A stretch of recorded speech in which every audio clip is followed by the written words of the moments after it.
I say that my dad was my Wizard of Oz. My mother ran the house. Don't get me wrong. My mother was the glue in my household, and without that glue, I don't guess my dad would have been able to function too well, because he was not glue. He was an artist. He was a will-o'-the-wisp. He was a free thinker. He was a wizard. My mother made the rules. You must be in bed before dark was what my rule was until I was about in the 8th grade. But my dad, every once in a while, spoke up and let the heart determine what was needed. When I was a little tiny girl, my dad, I'm going to cry actually saying this, my dad asked me if The Wizard of Oz was going to be on television that night. We only had a black and white TV, little one at that, and he asked me if I'd like to stay up late and watch it. Of course, I wanted to. I'd stay up late is all I needed to hear about that.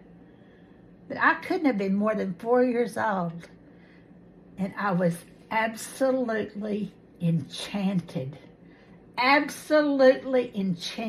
by that movie. I've never read the Wizard of Oz, and I'm reading it now.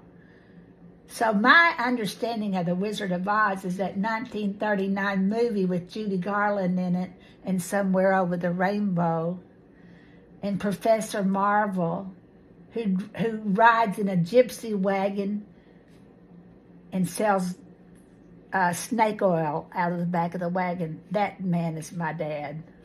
My dad was a gardener.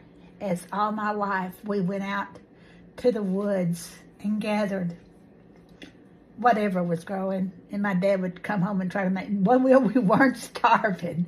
It wasn't because we didn't have food to eat, because it was just a challenge to him.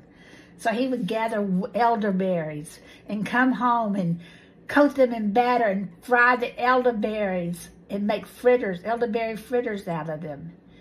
He would gather acorn, like an oak tree acorn, bring it home, soak it, grind it, make flour out of it, and make acorn bread. It was not the greatest bread, but it wasn't even about how good the bread was.